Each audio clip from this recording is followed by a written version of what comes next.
que seja de extrema relevância, um tema que diz respeito à nossa vida cristã prática, nossa missão. Vou falar da igreja e da ação social. Por que falar deste tema? Para muitos pode parecer ser a coisa mais óbvia, né? O crente deve estar engajado na ação social. A igreja deve ter, enfim, estratégias de ação social. Isso pode ser algo muito natural, assim, a gente pensa no primeiro momento, mas a prática das igrejas em geral diz o contrário. A gente vê poucas igrejas envolvidas na ação social, responsabilidade social, até mesmo se mostrando um pouco avessas a esse tipo de envolvimento da igreja, vou dar as suas justificativas. Ou a gente pode ver um outro lado, igrejas que só fazem isso e descuidam da liturgia, da teologia, etc. Por que isso acontece? Então, eu vou desenvolver um pouco disso e mostrar o que a Bíblia fala sobre o assunto. Antes, eu gostaria de fazer uma oração, já que nós vamos desenvolver aqui. Amado Deus, muito obrigado pela oportunidade de estar aqui com esses amados irmãos de São Caetano do Sul. Obrigado pela tua palavra, que tem diretrizes e respostas para todas as áreas da nossa vida, particular, social, eclesiástica. E te pedimos, Senhor, que ao lermos a tua palavra, o seu Espírito fale ao nosso coração e não somente nos esclareça intelectualmente os pontos que vamos tratar, mas nos mova de temor e de poder para obedecer, para cumprir aquilo que a tua palavra nos direcionar a fazer. Pedimos assim a tua direção no nome de Jesus. Amém. Bom, então vamos começar no nível pessoal, né? Por que fazer ou por que não fazer?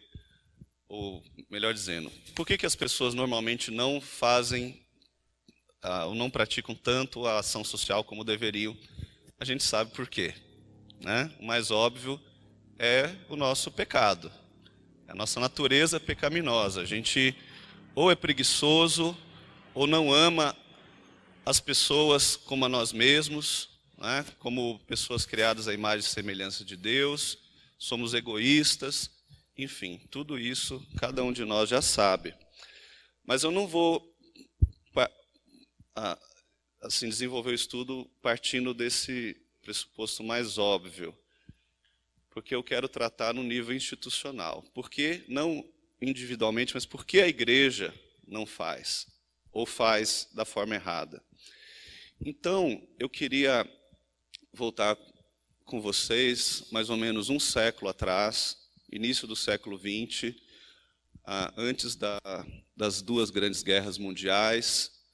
O mundo vivia um intenso crescimento da tecnologia, da ciência. Havia um grande otimismo no ser humano, né? A filosofia, enfim, se tornava extremamente humanista e Deus era colocado de lado, né? Deus era morto por alguns filósofos, etc. E qual que era a expectativa? Que o homem sozinho se desenvolveria e criaria um mundo de paz e de prosperidade. Esse tipo de ideal começou a penetrar na igreja, num movimento teológico que a gente conhece como liberalismo teológico. E o liberalismo, ele, então, se centrou no homem, ele passou a usar a ciência para provar tudo o que ele dizia, ou afirmava. Então, a Bíblia era um ótimo livro, tinha uma narrativa fantástica, mas a gente deveria provar primeiro o que estava escrito ali, para dizer se é verdade ou não. Mas tanto faz. Tanto faz se Jesus ressuscitou de verdade, tanto faz se o Mar Vermelho foi aberto ou não. O que importa é que ali existe uma narrativa que levaria as pessoas a um comportamento moral adequado, né? Então, todo mundo precisa de uma narrativa. Então, o liberalismo, mais ou menos, falava isso. Dizia para as pessoas que a Bíblia e a religião cristã era enfim, algo que levava as pessoas a uma moralidade superior, a uma ética elevada, né? E um resultado disso no campo social foi, nos Estados Unidos, um movimento chamado Evangelho Social. Um pastor de uma comunidade carente de Nova York, chamado Rauschenbusch, pelo menos eu acho que é assim que pronuncia, ele era um luterano, ele não se conformava em ver as pessoas, enfim, em situação de desemprego, pedindo esmolas, etc. E ele foi, então, precursor desse movimento chamado Evangelho Social. O que está na base desse Evangelho Social? De que o pecado... Bom, pecado não é eu mentir para você, ou eu idolatrar uma imagem, ou eu cometer adultério. Não, o pecado não é nada pessoal, o pecado é algo estrutural.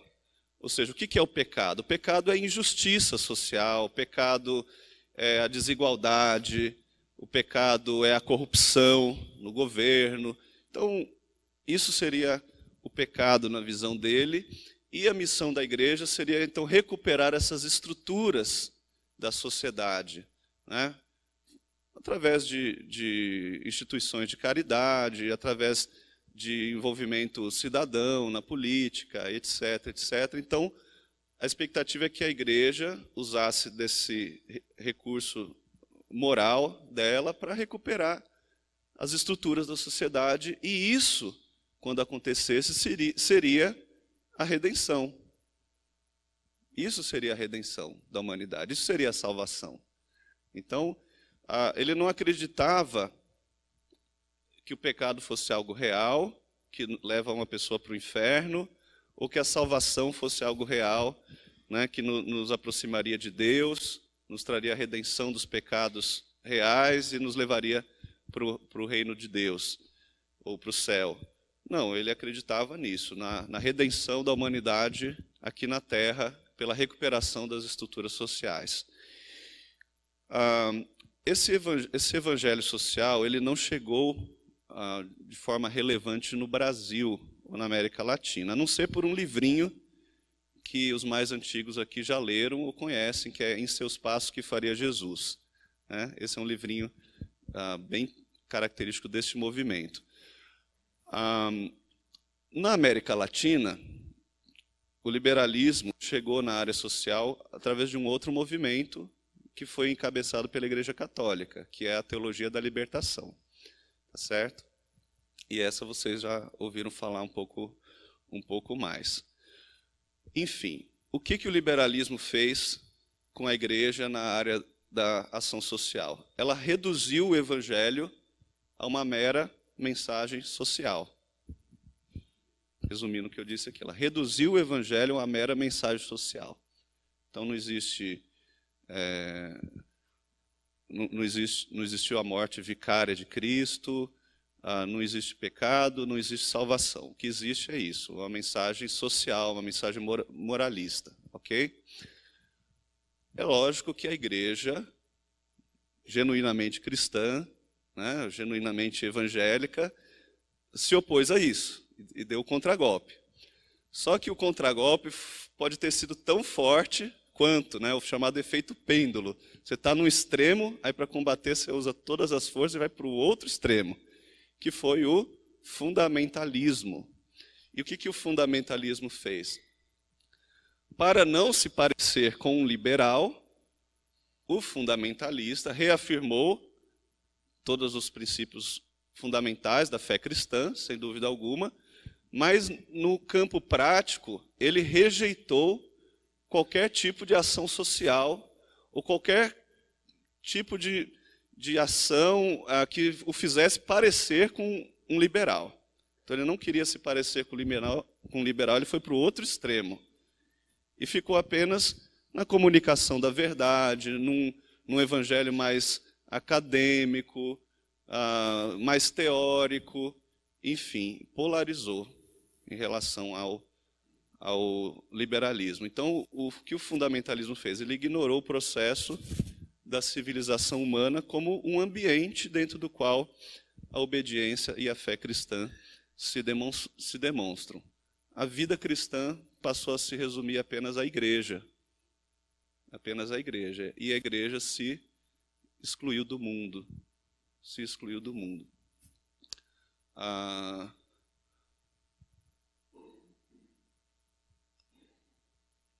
Esse embate houve de uma forma bastante acentuada na década de 60 na nossa igreja presbiteriana do Brasil. Tá? E a gente tem que dar graças a Deus, porque de alguma forma Deus usou pessoas para impedirem o liberalismo de entrar dentro da nossa igreja. Mas a gente ainda tem bastante ranço do fundamentalismo, né? Então, isso tudo é para a gente, não é acusar ninguém, mas questionar e ver o que a gente vai fazer daqui para fora, né? O que aconteceu é que as igrejas genuinamente evangélicas, elas acabaram esquecendo-se do tema da responsabilidade social, e isso só começou a ser recuperado no cenário mundial a partir de 1974, quando aconteceu o primeiro Congresso Internacional de Evangelização Mundial em Lausanne, na Suíça. Aí foi firmado um pacto, conhecido como Pacto de Lausanne, onde a igreja evangélica começou novamente a se interessar por esse tema, e é algo que a gente tem recuperado aos poucos, não sem dificuldades. Não sem dificuldades. Por que não sem dificuldades? Porque o que esse movimento gerou foi a chamada missão integral, que, em teoria, é ótima. A nossa igreja subscreveu. Mas o que a missão integral se tornou no Brasil? Infelizmente, uma versão socialista, uma versão evangélica da teologia da libertação, né, pelo caráter socialista que ela acabou assumindo dentro da sua teologia da missão integral. Então, a missão integral é ruim? Não, a missão integral é uma bênção, nos seus pressupostos de Lausanne. Mas o que na prática ela veio a desenvolver, basta a gente acompanhar aí nas mídias sociais o que alguns dos seus principais proponentes no Brasil andou falando, se comportando ultimamente. Então, o que a gente deve fazer? Primeiramente, vamos deixar os rótulos de lado e vamos à essência que está na Bíblia. Então, isso aqui é só uma explicação básica para a gente começar o estudo do porquê que a igreja ou deixou de fazer ação social e virou o que a gente está mais acostumado a ver, que é essa igreja mais de domingo, os encontros mais dentro da igreja, nada muito ligado ao envolvimento pessoal com missão, né, ou com ação social, deixa isso para os missionários, deixa isso para o pastor, deixa para os diáconos. O nosso negócio é aqui fazer a festa do sorvete, né, ou o bazar, enfim, da terceira idade, ou qualquer coisa parecida, mas lá fora, deixa para os missionários, porque a gente está bem aqui, né? Ou o outro extremo, que eu acredito não seja o nosso contexto, mas é o contexto de muitas igrejas evangélicas, de só fazer ação social e a igreja se tornar uma grande ONG, né? E que não fala de salvação, de redenção, de pecado, de escatologia, de soterologia, não fala nada disso. Também não discipula, não treina, não converte, apenas uma grande ONG. Então, baseado nisso, qual seria o posicionamento equilibrado? Vamos à Bíblia, então, ver o que a teologia bíblica fala sobre a responsabilidade social da igreja.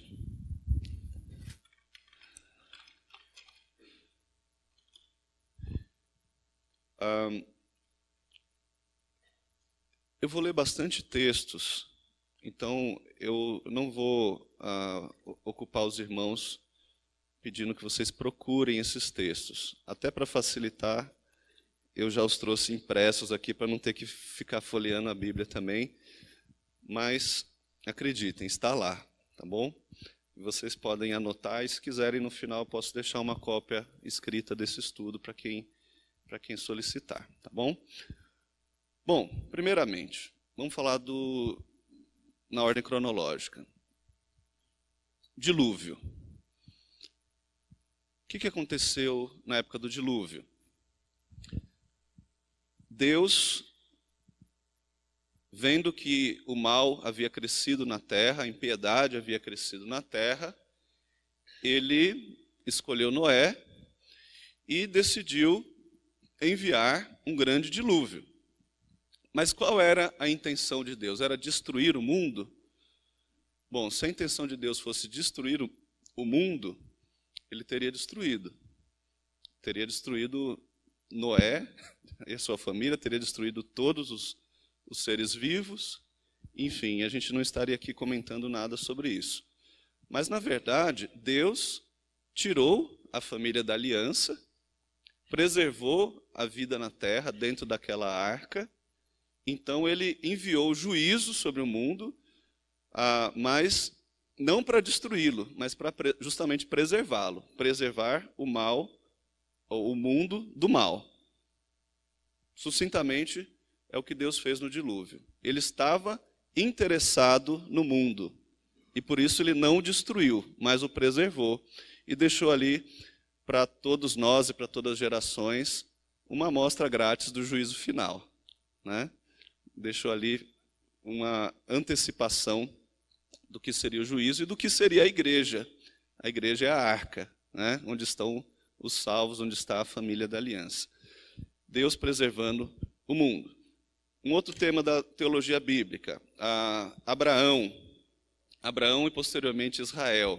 Gênesis 12, 13, ele diz, em ti serão benditas todas as famílias da terra. Deus anunciando a Abraão que queria abençoar as famílias da terra. Então, Deus tendo interesse na humanidade. Adiante, Isaías 51, 4. Atendei, povo meu, escutai-me, nação minha, porque de mim sairá a lei e estabelecerei o meu direito como luz dos povos. Deus estabelecendo o seu povo escolhido como uma luz para os povos. Então, Deus tendo interesse em servir as nações através do seu povo escolhido. Terceiro tema dentro da teologia bíblica. Eu vou correr um pouco mais nessa parte para a gente gastar mais tempo na conclusão, tá bom? Terceira parte da teologia bíblica, a lei mosaica. E aqui a gente tem uma série de leis interessantes nesse assunto.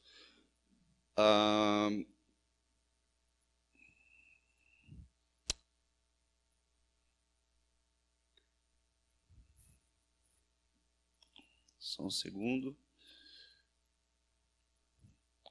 Por exemplo, em Deuteronômio 15, de 7 a 11, eu vou poupar vocês dessa leitura extensa, mas o que é dito lá é que se o pobre pedisse algo seu emprestado, você deveria emprestar liberalmente, sem cobrar juros. Esse era um preceito dentro do povo hebreu. Se um hebreu pobre pedisse para um hebreu mais abastado algo emprestado, ele deveria emprestar. Ele não deveria cobrar juro de alguém do mesmo povo, de um irmão, né? Outra lei que a gente encontra, Levítico 19, de 9 a 10. É aquela lei que diz que uma parte da colheita dos cereais e da uva, né, a saber, o canto da propriedade, né, a parte mais próxima da cerca, e o que eventualmente fosse colhido, mas caísse da mão de quem estava colhendo, aquilo deveria ser deixado. Se caísse no chão, não era para pegar. E o que tivesse bem perto da fronteira da propriedade ou da cerca não deveria ser colhido. Tinha que se deixar um espaço sem colher. Para quê?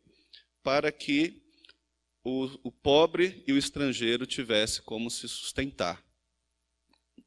né?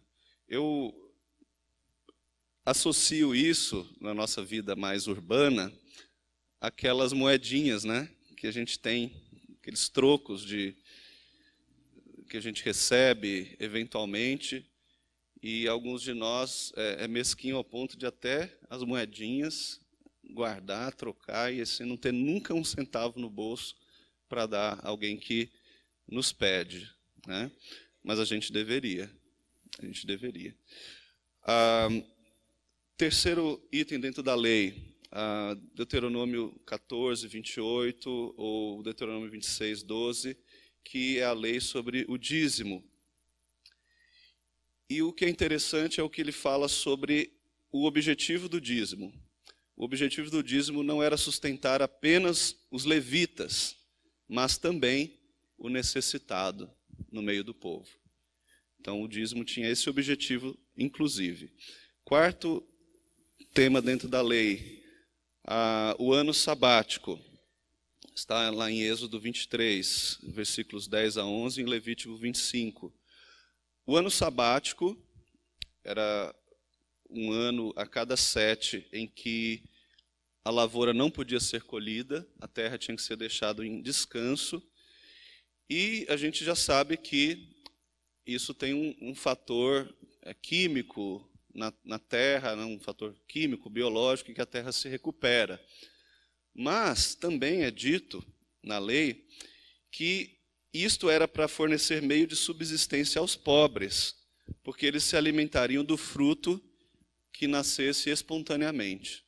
Então, naquele ano sabático, não era para plantar, mas também não era para arrancar, né, e nem colher.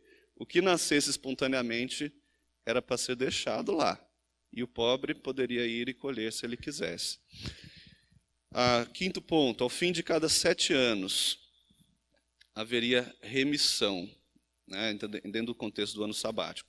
Cada 7 anos, toda dívida ou empréstimo que um hebreu fez ao outro seria quitado, ou seja, perdoado. Então, ninguém ficava devendo algo por mais de 7 anos. Se eu devesse a você, no 7º ano, essa dívida seria perdoada. Também, após 7 anos de serviço, todo escravo hebreu, quando alguém, por uma questão de necessidade pessoal, se submeteu à escravidão a outra pessoa, vamos entender que naquele tempo as relações de trabalho funcionavam assim, né? Não era CLT, né? Era servidão. Então eu me tornava seu servo, seu escravo, porém a cada 7 anos de serviço, todo escravo hebreu seria alforriado. E ao ser alforriado, ele não podia sair de mãos vazias. Está lá em Deuteronômio 15 também, versículo 12 em diante. E para fechar esse tema da lei, tem muito mais, mas resumidamente, um tema importantíssimo que é o ano do jubileu. O ano do jubileu, ele ocorria a cada 7 anos sabáticos, ou seja, a cada 49 anos. Arredondando 50, né? Por isso,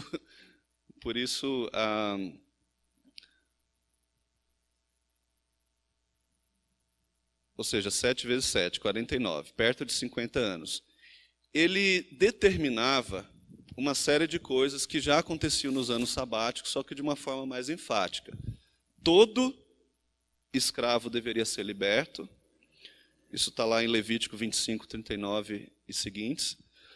Todas as dívidas deveriam ser canceladas, a terra deveria ser deixada em descanso, todas as propriedades deveriam voltar aos seus proprietários originais, e isso significava, então, que uma propriedade que foi dada a uma determinada tribo de Israel, ela nunca deixaria de pertencer àquela tribo. Então não existia o problema agrário ou o problema da distribuição de terra, porque toda a família tinha sua terra. Pode ser que no momento de necessidade ele tivesse, entre aspas, vendido aquela terra, mas no ano do jubileu a terra voltava para a família. né? Então, na verdade, a terra nunca era vendida, ela só era cedida em comodato. Provavelmente, se ela tivesse faltando bastante tempo até o jubileu, o preço da venda era maior, porque era um comodato, né? Se tivesse faltando 1 ano ou 2 para o jubileu, o valor era baixinho, né? Então, por quê? Porque ela ia voltar para o proprietário original e nenhuma família ficaria sem herança dentro de Israel, dentro da terra prometida. Então, isso era para que as famílias de Israel não dissipassem a sua herança. E por quê? Isso é enfatizado muitas vezes na lei. Porque a terra pertence ao Senhor. Porque a terra pertence ao Senhor. Aqui vocês já podem perceber quantos princípios maravilhosos a palavra de Deus já instituía, né, na lei de Moisés para o seu povo, princípios esses que evitavam uma série de problemas que nós lidamos hoje, né, em termos sociais, como reforma agrária, como o movimento do sem terra, do sem teto, enfim, a questão de exploração do trabalho. Bom, vamos passar agora para o 4º item dentro da teologia bíblica. Salmos e literatura sapiencial, provérbios, eclesiastes, etc. Fazendo um apanhado geral. Os salmos e a literatura sapiencial, de uma forma geral, eles exigem dos ouvintes uma ética pessoal e social que desse testemunho coerente acerca do caráter de Deus, que é justo e misericordioso. Então, os salmos vão repetir: Deus é bom, a sua misericórdia dura para sempre, Deus é fiel, né? Os provérbios vão exigir também um comportamento justo, um comportamento de tratar bem o próximo, o amigo, até o inimigo, né? Por quê? Porque Deus é justo. Então, a minha atitude para com o próximo, ela se baseia no caráter de Deus. Deus é justo, então eu também tenho que ser justo. Deus é misericordioso, eu também tenho que ser misericordioso, né? Deus é bom, então eu também tenho que ser bom. Porque Ele é bom comigo, não porque Ele é bom com todos, né? Com todas as suas criaturas.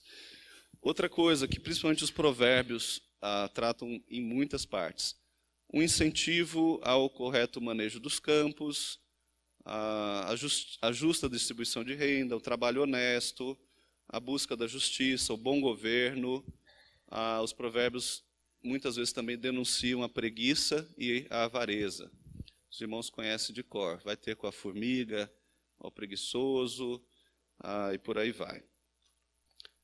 Enfim, tudo isso, se o povo de Deus praticasse, né, então não teria espaço, por exemplo, para políticas paternalistas, porque as pessoas estariam interessadas em trabalhar e não receber um dinheiro de graça do governo, por exemplo.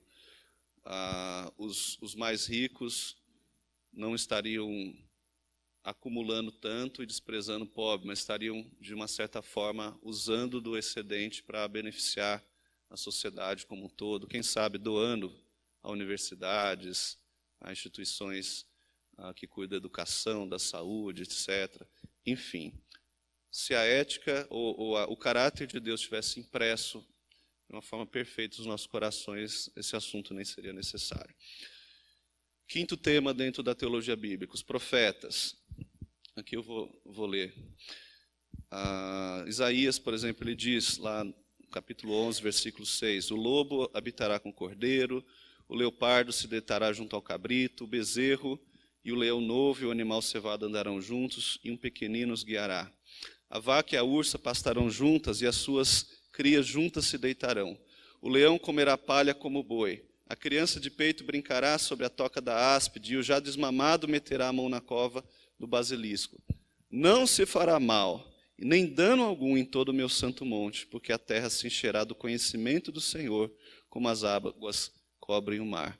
Então, Deus, através dos seus profetas, anunciando que o que ele planeja para o mundo e para a humanidade é um contexto de paz, de justiça, de ausência de violência, um lugar em que prevalece o conhecimento do Senhor. Então, esse é o projeto de Deus para o mundo, que continua válido, apesar da queda, né, ter criado uma cicatriz, uma interrupção no projeto de Deus, mas o projeto último de Deus continua sendo este, e sem dúvida alguma, com muito mais glória, por causa da redenção, da intervenção redentiva de Cristo. Ezequiel também diz o seguinte, 36:30, multiplicarei o fruto das árvores e a novidade do campo, para que jamais recebais o opróbrio da fome entre as nações. Ou seja, o próprio Deus vai extinguir a fome, né, no contexto do reino celestial. A Oséias 2:21, naquele dia eu serei obsequioso, diz o Senhor, obsequioso aos céus e estes à terra obsequiosa ao trigo e ao vinho e ao óleo, e estes a Jezreel. Ou seja, não vai faltar chuva que reguem os campos e para que as plantas produzam muito, muito fruto. É o contexto, então, que os profetas antecipam ao povo de Deus. Passando para o Novo Testamento, é difícil resumir, mas eu vou resumir a duas passagens no Evangelho e a outras 3 na questão da igreja primitiva. Então, no ministério de Cristo, Jesus disse o seguinte, lá em Lucas 4:18, confirmando uma profecia de Isaías: o Espírito do Senhor está sobre mim, pelo que me ungiu para evangelizar os pobres, enviou-me para proclamar libertação aos cativos e a restauração da vista aos cegos, para pôr em liberdade os oprimidos e apregoar o ano aceitável do Senhor. Então, veja, vou ler o segundo texto e explicar os dois juntos. Então Lucas 7:22. Então Jesus lhes respondeu: ide e anunciai a João o que vistes e ouvistes. Os cegos veem, os coxos andam, os leprosos são purificados, os surdos ouvem, os mortos são ressuscitados, e aos pobres anuncia-se-lhes o Evangelho. Parece que Jesus veio a Israel num contexto que até os pobres eram impedidos de entrar na sinagoga. Não somente os publicanos, as prostitutas, os ladrões, mas os pobres também não tinham espaço.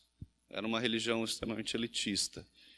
E uma das características que servem para Jesus confirmar o ministério dele aos seus discípulos, para ele dar credibilidade de que de fato ele era o Messias, de que de fato ele era o Cristo, era manifestar o poder de Deus com cura sobre os doentes, os coxos, os cegos de nascença, os paralíticos, ele manifestar a libertação aos que eram oprimidos por Satanás e por espíritos malignos, e uma coisa que às vezes a gente deixa passar batido, ele pregava o evangelho aos pobres.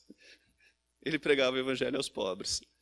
E isso está enfatizado por ele quando os discípulos de João Batista chegam até ele para perguntar: és tu de fato o Cristo? Ele diz: olhem vocês mesmos e vão contar a João.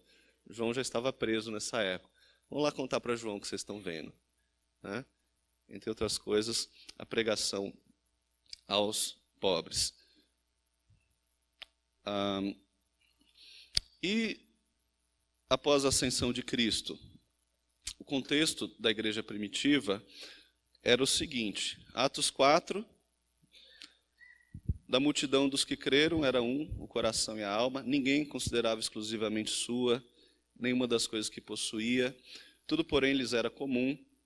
Com grande poder os apóstolos davam testemunho da ressurreição do Senhor Jesus, em todos eles havia graça abundante, pois nenhum necessitado havia entre eles, porquanto os que possuíam terras ou casas, vendendo-as, traziam os valores correspondentes e depositavam aos pés dos apóstolos. Então se distribuía a qualquer um, à medida que alguém tinha necessidade. Então característica fundamental, impressionante da igreja em Jerusalém é que dentro da igreja não tinha ninguém passando fome, não tinha ninguém necessitado. A própria igreja se organizava, os que tinham mais davam mais, evidentemente, os que tinham menos também contribuíam com o que podiam, mas o fato é que aquilo era distribuído de maneira que dentro da igreja não havia necessitados. Ok? E mais adiante, no capítulo 6, a gente vê a instituição dos diáconos. Eu vou resumir para vocês. Chegou a reclamação diante dos apóstolos, a igreja estava crescendo muito, e os helenistas começaram a murmurar. Ou seja, havia judeus e haviam estrangeiros, né, de origem grega, nessa mesma igreja de Jerusalém. Só que os gregos, parece que tinha uma panelinha, eles recebiam por último a distribuição. Os apóstolos já estavam tendo trabalho demais e eles começaram a negligenciar a ação social dentro da igreja. Então começou a falhar e as viúvas dos helenistas não recebiam a sua porção diária. Então, eles convocaram os discípulos e disseram: não é razoável que abandonemos a palavra de Deus para servir às mesas. E aí aqui vocês já vão vendo que a ação social não deve ocorrer em detrimento da pregação da palavra. Eles sabiam que a pregação era mais importante, que ministrar a palavra era mais importante, mas eles não podiam também deixar as pessoas desamparadas. Então, qual foi a solução que o Espírito Santo deu a eles? Escolher, dentre os discípulos, 7 homens de boa reputação, cheios do Espírito e de sabedoria, que seriam encarregados desse serviço, né? Então, eles elegeram 7 homens, um deles foi Estevão, né? Outro foi Filipe, que foi aquele que pregou ao eunuco, e Filipe, enfim, e outros que não voltam a ser mencionados na Bíblia. Mas eles eram cheios de fé, cheios do Espírito Santo, e encararam, então, essa missão mais específica de cuidar das pessoas desamparadas. Fazendo apenas um parênteses aqui, a gente tem que admitir que o ofício diaconal nas nossas igrejas, ele perdeu um pouco esse propósito, né? Lamento muito, espero que não seja assim aqui. Mas em muitas igrejas, os diáconos apenas cuidam assim da recepção, da limpeza, da ordem, enfim, e o serviço social, que é o principal, né? Bom, feito esse apanhado geral na teologia bíblica, vamos passar para uma parte mais objetiva. Nós temos motivos para desenvolver estratégias e práticas de ação social vinculados à nossa igreja ou vinculados à nossa vida como cristãos? Nós temos motivos para isso? Temos o testemunho da Bíblia, mas hoje nós temos motivos. Efésios 2:10, texto conhecidíssimo.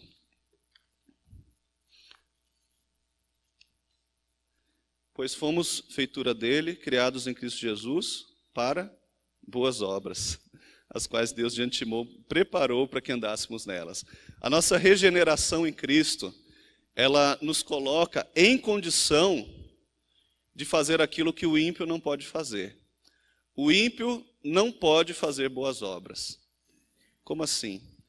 O que o ímpio faz são ações maculadas pelo seu pecado, pelas más intenções do seu coração. Por mais que elas sejam bem intencionadas. São obras que não agradam a Deus. Elas têm motivações erradas. Mas o crente que já confiou a sua vida nas mãos de Cristo, e é salvo pela graça de Deus em Cristo, não tendo mais essa necessidade de comprar a sua salvação, porque ele foi comprado por preço, ele agora pratica aquilo que faz parte do seu caráter regenerado, do novo homem. Ele pratica boas obras. Ele faz aquilo que agrada a Deus. E ele foi feito para isso em Cristo Jesus. O novo nascimento é para que você seja o homem que Deus planejou você para ser, e não aquele que nasceu de Adão. Então, isso é uma motivação fundamental. Você foi regenerado para isso. Segunda motivação. Eu já adiantei. O homem natural é incapaz de agradar a Deus. Todos, Salmo 14, Romanos 3, todos se extraviaram e juntamente se corromperam. Não há quem faça o bem, não há nenhum sequer. A terceira motivação. Gênesis 1, 26. Também disse Deus, façamos o homem à nossa imagem, conforme a nossa semelhança. O homem foi criado à imagem de Deus. E tendo sido criado à imagem de Deus, ele foi criado com um corpo, mas ele tem uma natureza também espiritual. O homem é uma unidade ontológica de corpo e alma. Ele não é homem sem uma dessas partes. Eu sou um homem completo quando eu sou corpo e alma. Quando alguém desce à sepultura, a sua alma é separada do corpo, mas ele está num estágio intermediário, aguardando a ressurreição, porque Cristo ressuscitou e prometeu que todos nós ressuscitaremos e possuiremos um corpo glorificado. Então, o projeto de Deus para nós era esse, sermos esta unidade, corpo e alma. E esta unidade, ela não é uma... como é que fala? Ela não são duas naturezas sobrepostas, né, que podem ser divididas, separadas. Ora eu ajo no corpo, ora eu ajo na alma, como os gnósticos, por exemplo, diziam, né, o que importa é salvar a alma, o corpo é apenas uma prisão para a alma, ou como aquele famoso filósofo Netinho de Paula disse, o que o corpo faz, a alma perdoa, né? Esse tipo de coisa. Ele não é filósofo, né? É uma brincadeira, vocês notaram. Enfim, ao contrário disso, Deus nos criou uma unidade. Quando as minhas ações, as minhas emoções, os meus sonhos, tudo que eu sou, a maneira como me relaciono com Deus e com o próximo, eu faço isso na condição de uma unidade de corpo e alma, o tempo todo, né? O que significa que o quarto ponto, Deus em Cristo veio salvar o homem integral. Ele veio salvar o homem integral.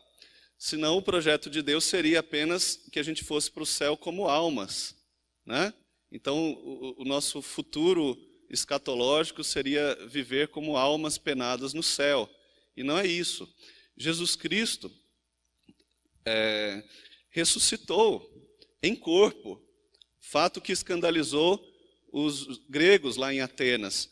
E 1 Coríntios 15, 20 diz, de fato, Cristo ressuscitou dentre os mortos, sendo ele as primícias dos que dormem. Ou seja, ele é o primeiro fruto da ressurreição, o que significa que todos nós vamos também ressuscitar e receber um corpo de glória, para sermos semelhantes ao corpo da sua glória.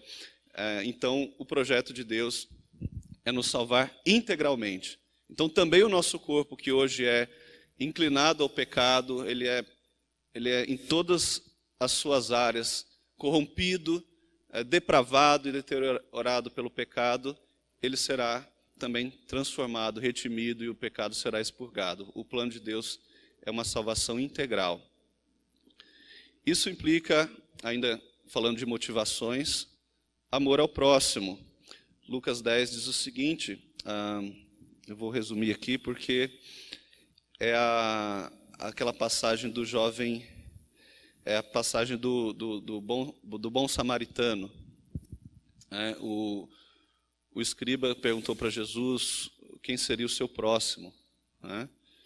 Quem seria o seu próximo? E ele conta então a história de um samaritano que viu o homem caído à beira do caminho, espancado, semi-morto, e cuidou ali dos seus ferimentos, colocou ele sobre o seu próprio animal e pagou do próprio bolso o tratamento daquele homem, enfim, usou de misericórdia para com ele. Jesus, no final da parábola, ele pergunta, qual dos três parece ter sido próximo do homem que caiu na mão dos salteadores? Qual dos três? Porque o levita e o sacerdote não ajudaram. Os religiosos passaram de largo, mas o samaritano, o estrangeiro, foi quem usou de misericórdia. E todo constrangido, o intérprete da lei respondeu. O próximo dele foi o que usou de misericórdia. Ele não quis dizer o samaritano, né?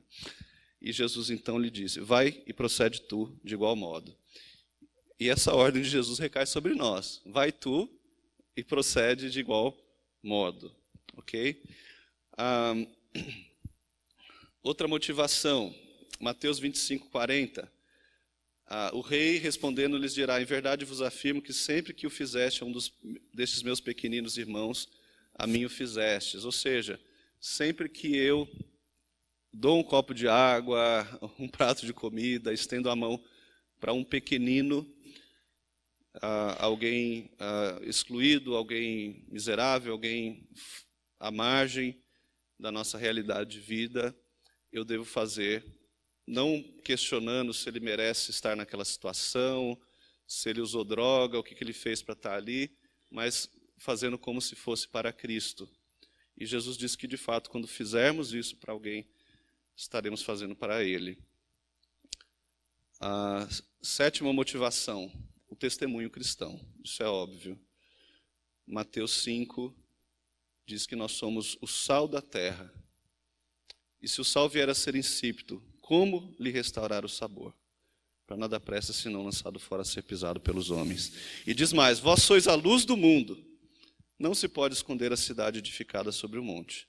Nem se acende uma cadeia para colocar debaixo de um alqueire, mas do velador, e alumia todos que se encontram na casa. Assim também brilhe a vossa luz diante dos homens, para que vejam as vossas boas obras e glorifiquem a vosso Pai que está nos céus. Quando a igreja cristã exerce o seu papel social, praticando as boas obras, ela anuncia para o mundo o caráter benigno de Deus. E isso não quer dizer que as pessoas vão se converter por causa disso ou independente da pregação, mas elas vão glorificar a Deus, né? Elas vão glorificar a Deus por causa das vossas boas obras. E uma oitava e última motivação neste momento, última e não menos importante, pelo contrário, a mais importante de todas, Mateus 5,16, que é o último versículo que a gente leu aqui, para que vejam vossas boas obras e glorifiquem a vosso Pai que está nos céus. Então, a mais importante até do que o testemunho é a própria glória de Deus. As pessoas vão atribuir glória a Deus quando virem as vossas boas obras.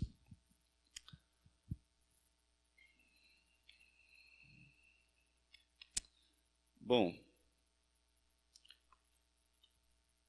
vamos passar então para a conclusão, né, ou para a aplicação disso. O que estratégias a igreja pode usar ou deveria usar para praticar ação social? Eu vou continuar mantendo a mesma linha, eu vou falar da igreja institucional. Se fosse falar de cada um de nós num contexto pessoal, poderia sugerir muitas coisas práticas. Mas vamos entender em linhas mais gerais o que a gente deve pensar em termos de atuação social da igreja. A primeira estratégia, por incrível que pareça,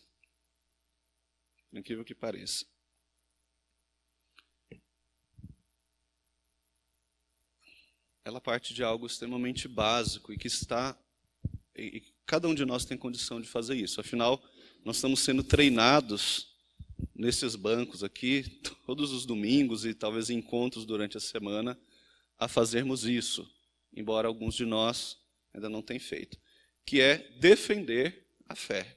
Defender a fé sem reservas, esforçando-se para compreender os problemas e os ideais cristãos que podem solucionar esses problemas.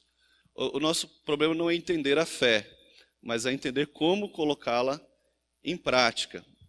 E para entender como colocá-la em prática, precisamos entender os problemas que nos cercam. A gente, como foi dito, acostumou a viver numa igreja que se isolou do mundo.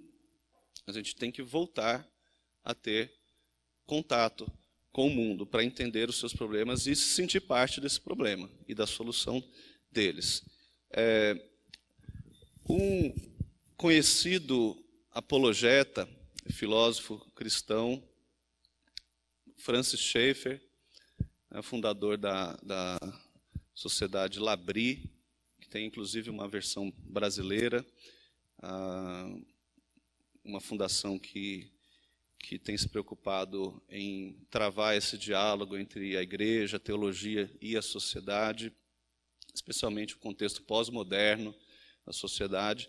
Francis Schaeffer, num trabalho dele, ele acusa o protestantismo atual de ser irrelevante à sociedade atual. Ele acusa, abre aspas, né, o protestantismo de ser um fenômeno da classe média. Nem os operários e nem os intelectuais são por ele tocados. Olha que acusação pesada. Igreja hoje é só para a classe média. O pobre não entra, né? E o intelectual também não quer nem saber. Ele está lá na faculdade, está na universidade, está escrevendo os livros dele, ele não faz parte da igreja. Né? Então, o protestantismo atual ele é irrelevante. O motivo para isso, segundo Schaeffer, é que a igreja não se envolve com o mundo. Isto é, não exerce a sua influência sobre ele. Embora, ironicamente, a própria igreja esteja cada vez mais secularizada. Ou seja, a igreja está ficando secular, ela está ficando mundanizada, ela está abrindo mão da sua moralidade, inclusive, da sua confissão de fé, mas ela nem por isso está mais próxima ou mais engajada com as questões cidadãs. Né? Além disso, diz Schaeffer, a igreja trata com superficialidade a sua doutrina, defendendo os credos ortodoxos apenas como slogans, contudo foge ao árduo trabalho de encarar as ideias e a verdade. Isso é verdade. Né? Nós conhecemos pessoas, talvez muitos de nós aqui, que é muito corajoso para entrar num grupo de WhatsApp ou de Facebook, para defender um ponto de vista, defender a soterologia calvinista, para defender o amilenismo, para defender o pré-lapsarianismo, ou seja lá o que forem essas palavras, né? Mas tem gente assim, pronto para a batalha, quando é travar essas discussões acerca de temas teológicos, essa discussão intelectual. Outros de nós, e a maioria talvez nem sabe em profundidade o que significam esses temas doutrinários, mas bate no peito, eu sou calvinista, né? Bate no peito, eu sou presbiteriano, ainda enche a boca para falar, né? Ou eu sou isso, eu sou aquilo. Então a gente está acostumado a usar slogans, né? Rótulos que nos definem como sendo dessa linha ou daquela linha. Mas tirar desse conjunto, desse rico conjunto doutrinário, aplicações práticas para a vida cotidiana, ou trazer soluções para os grandes problemas da nossa sociedade, poucos de nós é corajoso bastante para fazer. Né? E olha que quem é corajoso para fazer costuma ser muito criticado dentro da própria igreja. Dentro da própria igreja. Né? Por causa daquela polarização com o liberalismo que eu já mencionei. Então, o que Schaeffer propõe como solução para esse problema?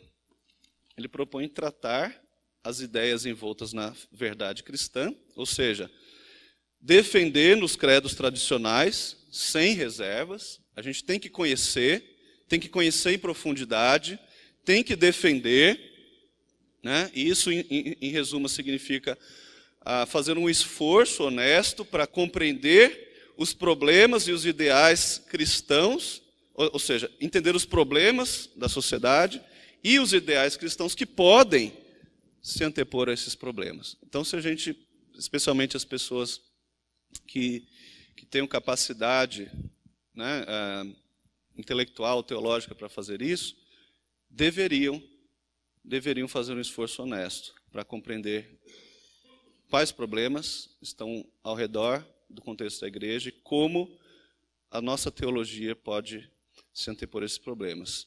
Isto é, aos problemas do mundo de hoje. Para Schaeffer, ainda falando dele, os meros slogans, ou seja, esses rótulos que a gente usa, né, fé reformada, presbiterianismo, calvinismo, e olha que eu sou calvinista roxo, né, fui predestinado para isso.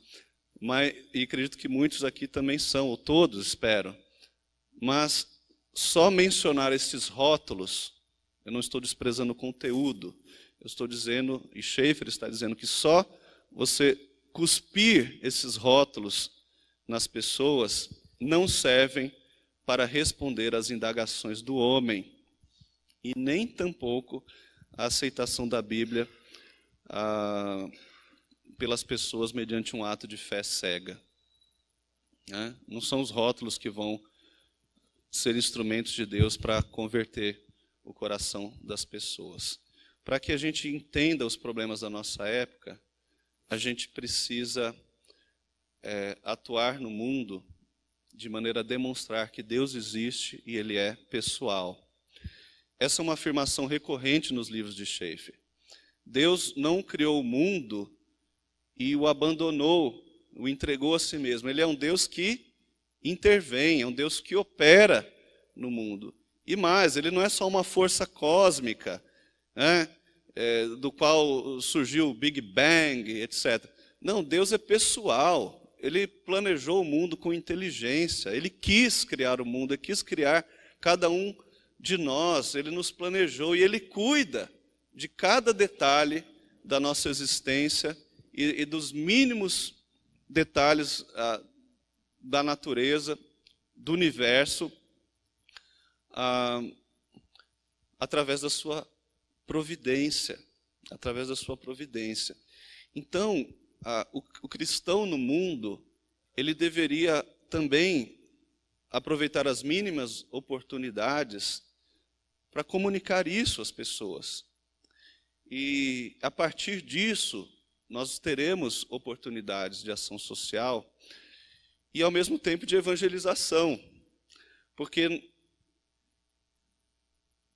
eu não vou simplesmente entregar um pedaço de pão. Eu vou explicar ou conduzir a pessoa num processo de evangelismo, de discipulado, em que ela vai entender que Deus está no controle de todas as coisas, que Ele criou tudo com um propósito, com ordem, com decência, com uma finalidade, que Ele intervém em favor do homem, e Ele intervém nas pequenas coisas, como, por exemplo, deixar a comida num determinado lugar para o passarinho encontrar, porque é isso que Jesus fala lá no Sermão do Monte. Eles não trabalham para comer, mas eles encontram comida, né? Porque é Deus que os sustenta. E nós também deveríamos pensar assim, não é o nosso trabalho que nos sustenta, mas Deus nos tem alimentado, porque nós valemos muito mais do que os pardais. E explicar como o sofrimento ele surge num contexto da nossa rebeldia contra Deus, mas que não é o propósito último de Deus que o homem sofra, né? Ele se compadece e por isso Ele proporcionou um caminho para que o mal seja tratado não na superficialidade, mas na sua raiz, através da obra redentora de Cristo. Deus tomou sobre si, né, em Cristo, todas as nossas dores, Ele levou sobre si tudo aquilo que causa as nossas dores, que é o pecado. Ele se ofereceu diante de Deus como uma vítima, uma oferta aceitável para ser punido em nosso lugar e, portanto, nos trazer a paz com Deus, nos trazer o perdão dos pecados. Então, vejam como de uma conversa banal sobre um sofrimento pontual, na vida de uma pessoa, nós podemos explicar todo um contexto, né? Toda uma cosmovisão a respeito do cristianismo e ter atitudes práticas, né? E que não leve apenas o pão ao corpo da pessoa e não só uma palavra moralista à alma da pessoa, mas o ser integral, né? Sendo tratado pelo Evangelho. Schaeffer prossegue dizendo: o cristianismo não é apenas o melhor sistema intelectual. E aí está o nosso erro, né? A gente acredita tanto nisso, e de fato é. E de fato é, mas não é só isso. E a gente acredita tanto nesse aspecto intelectual que os nossos atos de misericórdia e evangelismo se resumem a trazer amigos para a igreja. A gente não se envolve com o nosso vizinho. A gente não quer ter papo com ele durante a semana. A gente não quer saber dos problemas dele, mas chega no sábado à noite: vamos lá para a igreja amanhã comigo? Então, você nunca falou uma palavra sobre Cristo para ele, mas você quer levar ele para a igreja. Quem sabe lá o pastor dá um jeito, né?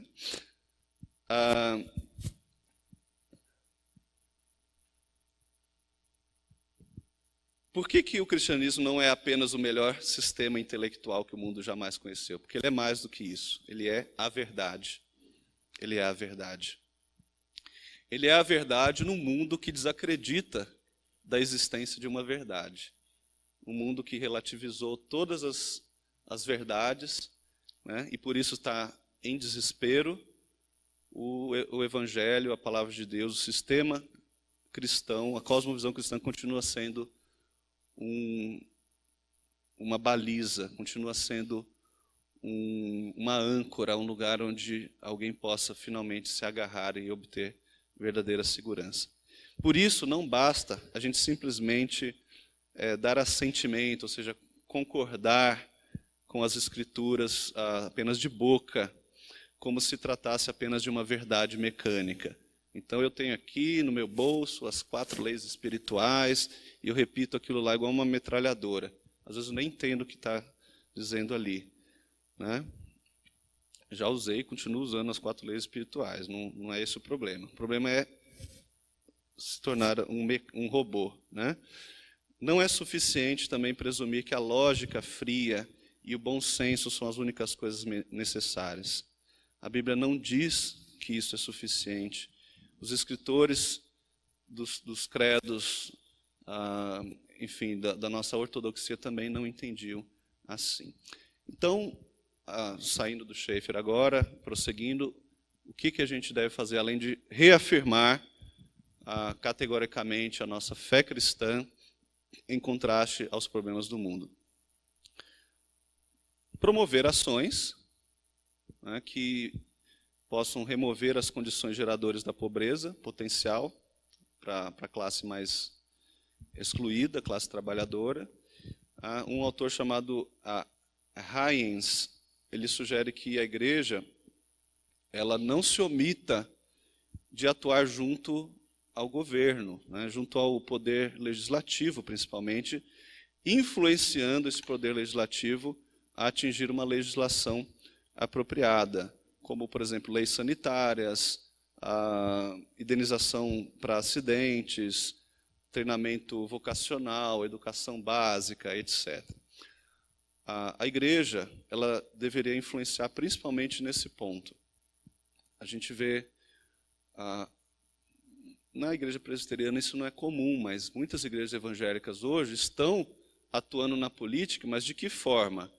Procurando ter alguém lá dentro que direcione verbas para a sua denominação. Então, fazendo exatamente aquilo que a gente condena, né? Que é esse uso da máquina pública com intenções privadas, né? E não visando o bem da sociedade. A igreja, na sua atuação social, ela não deveria visar apenas construir uma sede própria, ou ter ali o seu próprio orfanato, ou alguma coisa que fizesse crescer o seu nome. Mas ela deveria, e os parlamentares evangélicos deveriam trabalhar para toda a sociedade. Para toda a sociedade, né? Os autores calvinistas, nessa área, os mais conhecidos são Abraham Kuyper e o sucessor dele, que foi o Doiverde, né? Eles falam claramente nessa divisão de esferas. Ou seja, Deus é soberano sobre todos e ele exerce a sua soberania em esferas distintas, que são soberanas. Ou seja, a igreja é uma esfera, a escola é uma esfera, o governo é uma outra esfera, o trabalho é uma outra esfera, e um não intervém no outro. Deus é soberano sobre todos. Por isso a divisão entre igreja e Estado, né? Por isso a não intervenção da igreja na escola, ou da escola na igreja, ou o governo na igreja, e por aí vai, né? Isso deveria ser respeitado. Dentro de uma visão calvinista é assim que funciona. Mas, na prática, a gente acaba podendo ter a tentação de agir diferente, querendo interferir através de um deputado, através de um vereador, para conseguir uma verba só para a gente, e poder levantar o nome da nossa ONG ou da nossa igreja através de dinheiro que não é nosso, né, dinheiro que é do povo. Enfim, quando isso acontece, até como corrupção, né, a gente viu lá igrejas evangélicas que serviram de lavagem de dinheiro, inclusive, para alguns deputados famosos aí que estão presos. A gente vê realmente como isso é grave, né? Mas a igreja não deveria polarizar. Então, eu não mexo com o governo, não mexo com política, eu não quero saber de política. Inclusive, eu vou votar em branco, né? Inclusive, eu vou justificar meu voto, ou eu vou pagar a multa depois, que é só R$3. Não estou nem aí. Não, pelo contrário.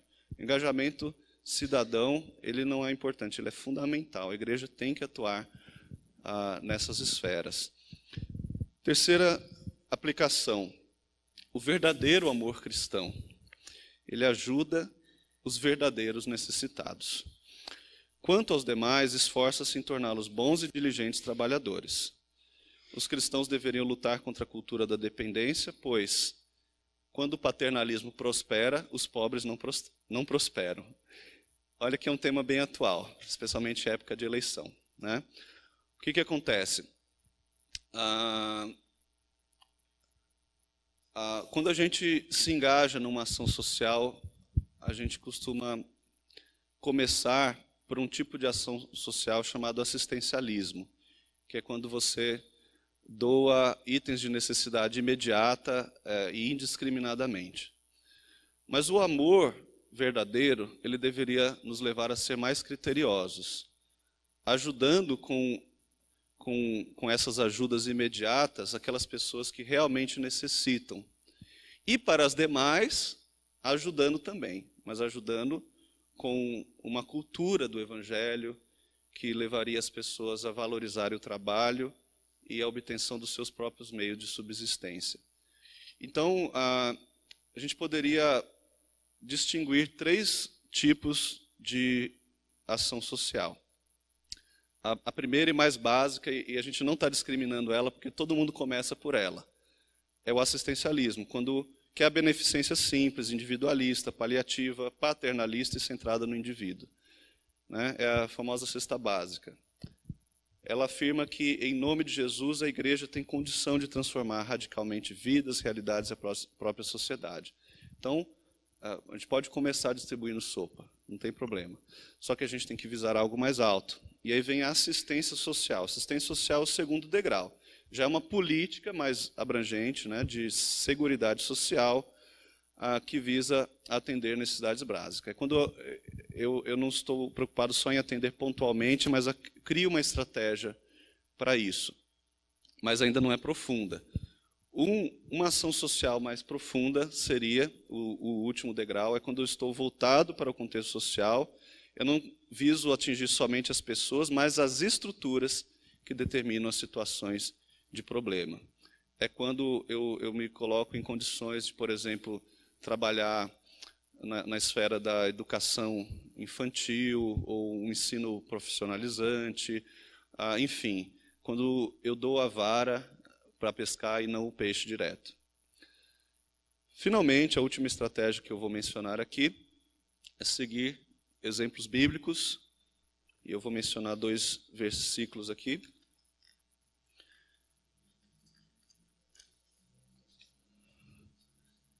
Provérbios 31. Abre a boca a favor do mundo. 31, 8 e 9. Abre a boca a favor do mundo, pelo direito de todos os que se acham desamparados. Abre a boca, julga retamente e faz justiça aos pobres e aos necessitados. Isaías 1,6. Lavai-vos, purificai-vos, tirai a maldade dos vossos atos de diante dos meus olhos. Cessai de fazer o mal. Isaías 58, 6 a 7. Porventura não é este o jejum que escolhi, que soltes as ligaduras da impiedade, desfaças as ataduras da servidão, deixes livres os oprimidos e despedaçes todo o jugo? Porventura não é também que repartas o teu pão com o faminto, e recolhas em casa os pobres desabrigados, e se vires o nu, o cubras e não te escondas do teu semelhante? Então, a última estratégia que eu gostaria de deixar para a igreja é seguir, mediante esses exemplos, o compromisso do povo de Deus, com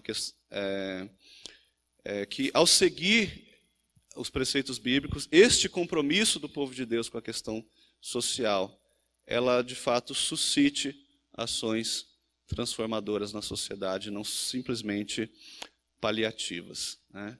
Atendendo ao rearranjo, à solução das estruturas do mal, da perversidade, da injustiça, da pecaminosidade, né, que está na raiz de tudo isso, não simplesmente a atenção individual, pontual, de uma necessidade específica. Ok? Enfim, corri bastante, era mais ou menos isso que eu queria trazer para vocês nessa manhã. Espero que isso tenha, de alguma forma, despertado o interesse da igreja sobre o assunto. É um assunto que requer muito estudo, planejamento, mas, acima de tudo, uma atitude de amor para com Deus, em primeiro lugar, e para com o próximo, como a si mesmo, e a disposição de arregaçar as mangas, porque praticar as boas obras exige trabalho, exige que a gente vença a barreira da preguiça, do comodismo e, principalmente, dessa comunhão gostosa que a gente não quer abrir mão, mas a gente tem que sair do bunker e ir para a guerra, né? Deus nos abençoe.